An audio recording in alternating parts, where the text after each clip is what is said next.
అందరికీ నమస్కారం. రాష్ట్ర ప్రజలకు శ్రేయస్ ప్రతి ఒక్కళ్ళకి.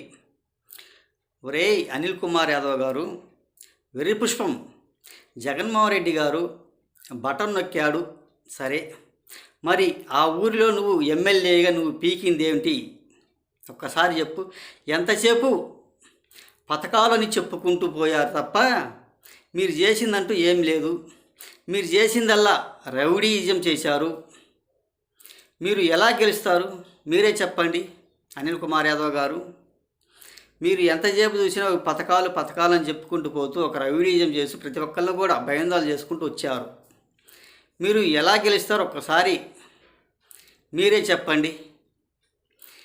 మీరే ఇది నిజమని ఒప్పుకోండి. మీకు ఎవరు ఓట్లు వేయలేదు, మీకు ఎవరు ఓట్లు వేస్తారు? ఇటువంటి దౌర్జన్యాలు దాడులు చేసుకుంటూ భయోందాలు చేసుకుంటూ ఉంటే ఎవరు వేస్తారు ఓట్లు? ఎవడో ఒకడు పథకాల మీద బతికే వాళ్ళు తప్ప ఎవరు మాత్రం ఓట్లు వేయలేదు సరిగా. అంతేగాని మీ ఎమ్మెల్యేలు నమ్మి ఎవరు ఓట్లు వేయరు. ఎవడో దోవనబోయే దానయ్యలాంటివాడు, ఒక పనికి మాలినోడు దాని మీద పని బాట లేకుండా తిరుగుతుంటారు. వాళ్ళు మాత్రం ఓట్లు వేసి ఉంటారు కానీ ఎవరు మాత్రం ఓట్లు వేయలేదు నాయన. కొంచెం తెలుసుకో. ఇలాంటి రౌడీయిజం తగ్గించుకుంటే ఈ ఎన్నికల్లో మీ పార్టీ గెలిచేదేమో అనుకుంటా. మీరు గెలవలేరు, గెలవడానికి చేత కాదు. ఇంక రాను మీ మాటలు కూడా వాయిస్ తగ్గిపోతుంది. అనిల్ కుమార్ యాదవ్ గారు ఒకసారి తెలుసుకోండి. జూన్ 4 తర్వాత ఇంకా పూర్తిగా డౌన్ అయిపోతుంది, ఇంకా తగ్గిపోతుంది. మీకు రాష్ట్ర ప్రజలు చాలా వరకు కూడా గుణపాఠం చెప్తున్నారు. ఇంకా దేనికి పనికొచ్చే వ్యవస్థ మాత్రం కాదు, దేనికి పనికిరారు. ఇటువంటి మాటలు పనికిమాలిన మాటలు, పనికిమాలిన వ్యవహారాలు, పనికిమాలిన పనితనాలు మాత్రం ఎప్పుడు చేయబాకండి. ఒకళ్ళ మీద ఒకరు చెప్పుకోవటం, ఒకళ్ళ గురించి ఒకరు చెప్పుకోవటం, వీడిది వాడిది తీసి పక్కన బారేయటం, ఇటువంటి పనికిమాలిన పనులు, మీ బుర్ర తక్కువ పనులు మాత్రం ఎప్పటికీ చేయబాకండి. కొంచెం తెలివితేటలు నేర్చుకోండి.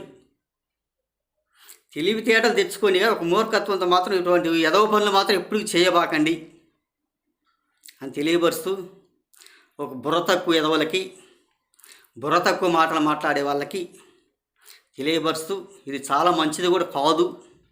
కొంచెం నేర్చుకోవాల్సిందిగా, కొంచెం తెలుసుకోవాల్సిందిగా. మిమ్మల్ని చూసి ఎవరు మాత్రం ఓట్లు వేయలేదు. ఓన్లీ అలా పథకాల మీద ఒక 1% 2% పథకాలు తీసుకునే వాళ్ళు మాత్రం వేసి ఉంటారు. ఏది ఏమైనా రేపు 4వ తేదీ కంపల్సరీ తెలిసిపోతుంది. వేసి చూద్దాం ఎలా ఉంటుంది, ఏ విధంగా ఉంటుంది ఈ ఫలితాల వలన. ఈ సర్వేలు నానా రకాల సర్వేలు చేసి చెప్తుంటారు. ఆ సర్వేలు కొంతమంది నమ్మటం లేదు, కొంతమంది నమ్ముతున్నారు. అది ఎవరో ఒకళ్ళిద్దరు పథకాలు తీసుకుంటారు చూడు, ఒకళ్ళిద్దరు అటువంటి వాళ్ళు పూర్తిగా నమ్ముతున్నారు. మిగతా వాళ్ళు ఎవరు నమ్మటం లేదు అని తెలియజేస్తూ, ముందు రోజులు ఎలా జరుగుతుంది, ఏ విధంగా జరుగుతుందో, ఇప్పుడే దౌర్జన్యాలు దాడులు ఎలక్షన్ అయిపోయిన తర్వాత జరుగుతున్నాయి. ఇప్పుడు కౌంటింగ్ అయిపోయిన తర్వాత ఫలితాలు బయటపడితే ఇంకెన్ని దాడులు చేస్తారో మరి.